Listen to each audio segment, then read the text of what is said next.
శుక్లాంబరధరం విష్ణుం శశివర్ణం చతుర్భుజం ప్రసన్నవదనం ధ్యాయేత్ సర్వవిఘ్నోపశాంతయే.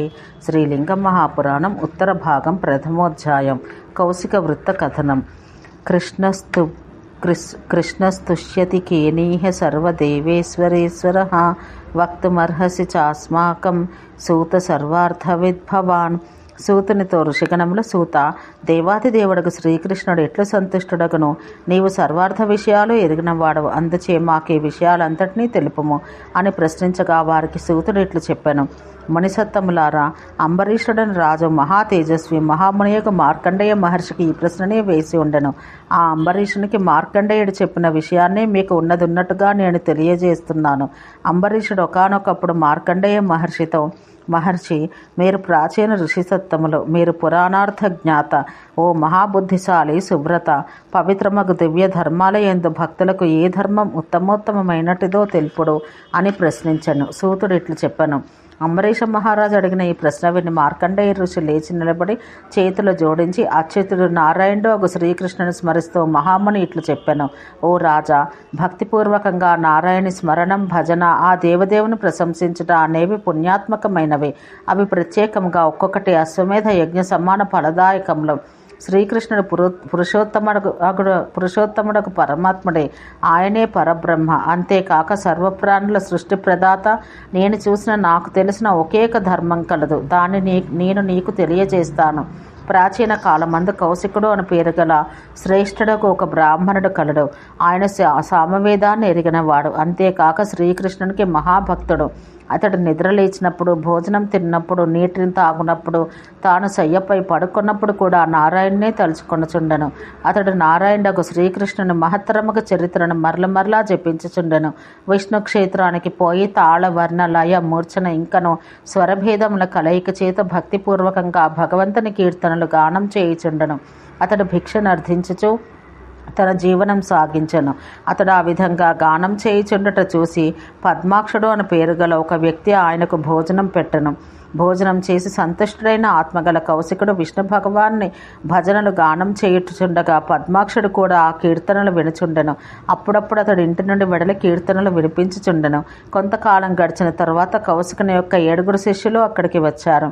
వారు బ్రాహ్మణులు, క్షత్రియులు, వైశ్యుల కుటుంబాలకు చెందినవారు.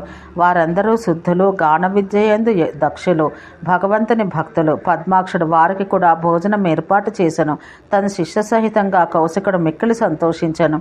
విష్ణువు యొక్క ఒక పవిత్ర క్షేత్రమందు విష్ణు గుణగణాలతో కీర్తనలు గానం చేయుచు అక్కడనే ఉండిపోయెను. అక్కడ మాలవుడు అని పేరు గల వైశ్యుడు కలడు.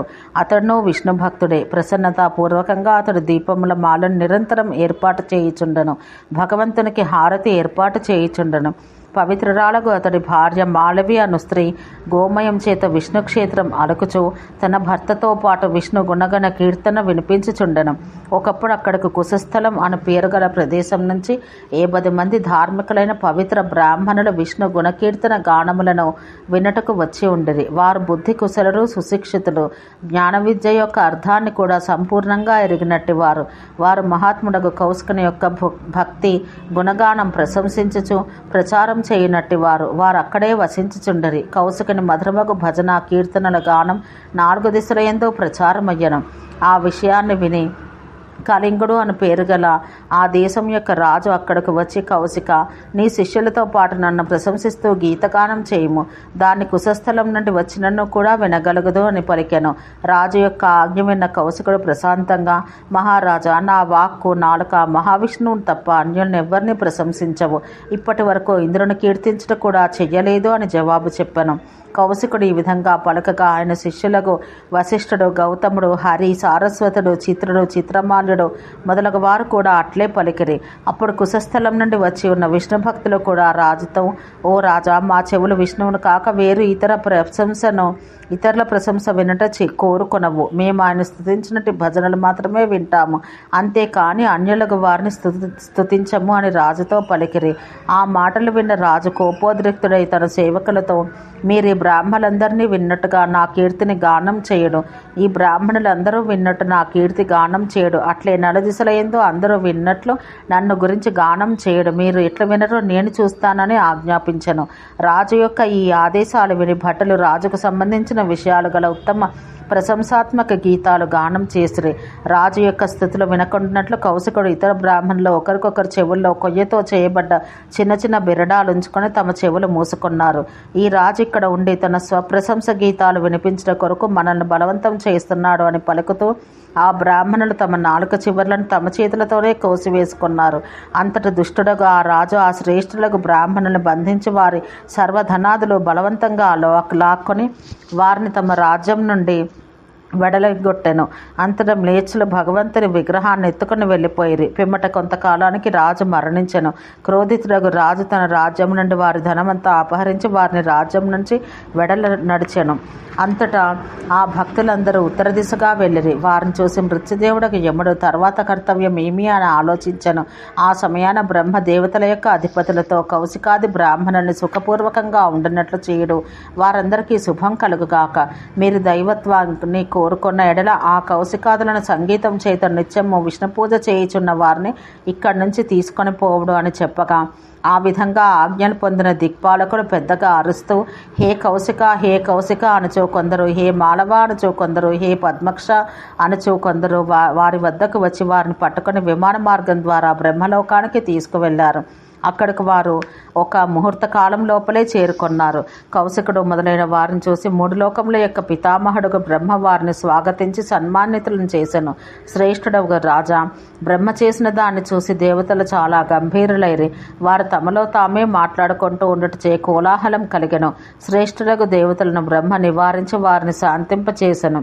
కౌశికుడు మొదలైన ఋషులు దేవతలతో పాటు విష్ణులోకానికి తీసుకొని పోయిరి. జ్ఞాన మార్గానికి అధిపతియగు విష్ణువును శ్వేతద్వీప నివాసులకు సిద్ధులు విష్ణుభక్తులు శుద్ధులై మానసిక శుద్ధితో పాటు సేవింతురు. విష్ణువుకు లోకమున ఉండ 4 దివ్య భుజములు కలవు. వారు నారాయణుని కంటే పరులైన వారు విష్ణు చిహ్నములు కలవారు, దీప్తిమంతులు, పాపరహితులు. విష్ణువు 80,000 మంది పెద్దవారి చేత సేవించబడుచుండెను. మా వంటి వారును నారదుడు, సనకుడు, ఇతర శుద్ధులు పాపరహితాత్మల చేత సేవించబడుచుందరు. అనేక రకములకు ప్రాణులు దివ్య స్త్రీల చేత 4 వైపుల నుంచి సేవించబడుచుందరు. ఆయన ఉత్తమమైన ఆసనం గల ఒక దివ్య విమానం నందు కూర్చుని ఉండెను. ఆ విమానం 1000 యోజనాల పొడవు కలది. అది మిక్కడి తేజంతో ప్రకాశించుచుండెను, మణిమయంగా ఉండెను.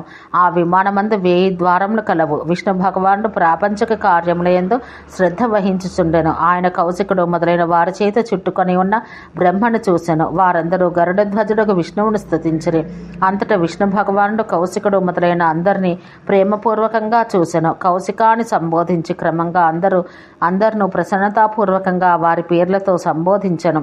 ఆశ్చర్యజనకమైన ఈ ఘటన జరగగానే అక్కడ గల పెద్దలందరూ జయ జయధ్వానాలు చేసిరి. అంతటి నారాయణుడు విష్ణువు బ్రహ్మ, నేను చెప్పినట్టు దాన్ని వినము.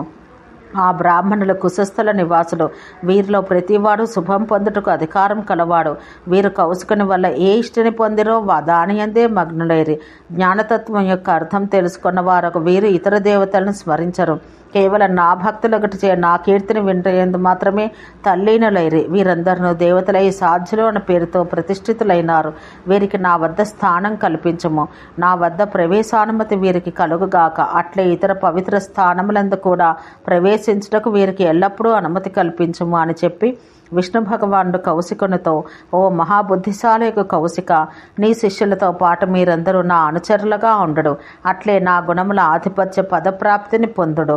నేనున్న చోటే మీరు కూడా వసింపుడు అని పలికెను.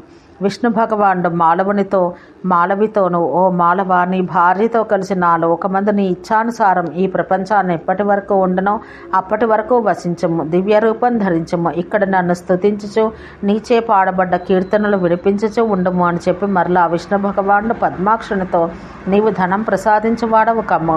ధనమునకు అధిపతివై మరలా తగిన సమయాన వచ్చి నన్ను చూడము.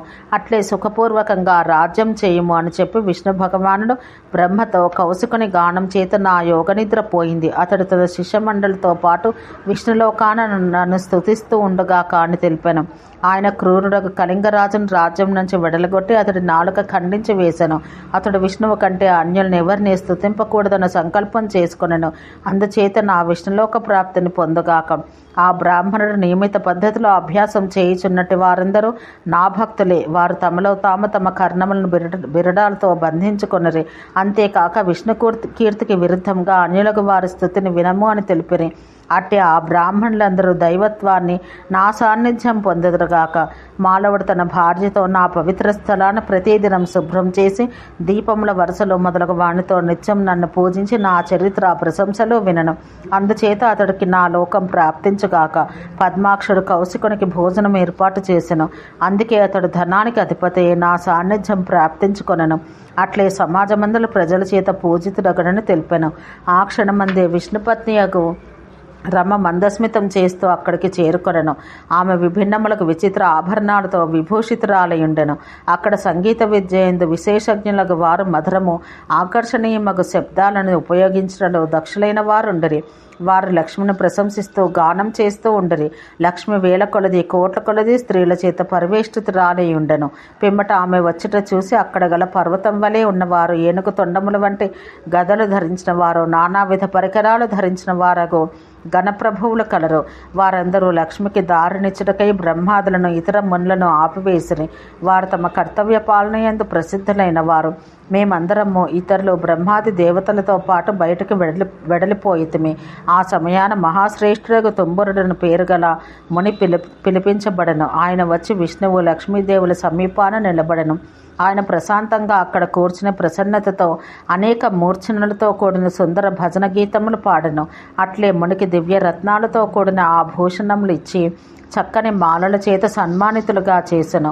వారు ఇతర మునులను దేవగణములో మిక్కిలి సంతోషించెను. ఓ శత్రునాశకుడు రాజా, గొప్ప గౌరవం పొంది తుంబురుడు వెళ్ళిపోయిన తర్వాత తుంబురునికి అతిథి వలె గొప్ప సన్మానం జరుగుటను నారదుడు చూసి మహాదుఃఖితుడయ్యను. అతడి కన్నులో మనసుపై శోక ప్రభావం పడింది. శోకం చేత మూర్ఛ చేత వ్యాకులుడైన నారదుడు చింతాక్రాంతుడయ్యను. శోక తీవ్రత చేత అతడు దేవి ఉన్న సమయాన విష్ణువు వద్దకు నేను ఎట్లు పోగలను? ఈ అవకాశం తుంబురునికి లభ్యమైనది. నాకు ధిక్కారం జరిగింది. నాకు మూఢునికి చేతనారహితునికి జరుగు ధిక్కారమైంది. విష్ణుగణముల చేత ఆయన ఎదుటనే నేను బయటకు పంపబడ్డాను. నేను ఎక్కడికి పోగలను? ఎట్లు జీవించి ఉండగలను?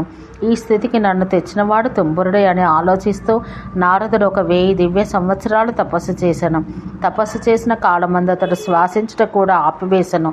తుంబురునికి జరిగిన సత్కార క్రియను తనకు ధిక్కారం జరిగిందని ఆలోచిస్తూ అతడు విష్ణువుని ధ్యానించాను. ఓ రాజా, అనంతరం విష్ణువు ఏమి చేసినో ఆ వృత్తాంతం చెబుతున్నాను వినము. కౌశిక వృత్తాంత కథనమనము అను ప్రథమ అధ్యాయం సమాప్తం. ఓం శాంతి శాంతి శాంతి.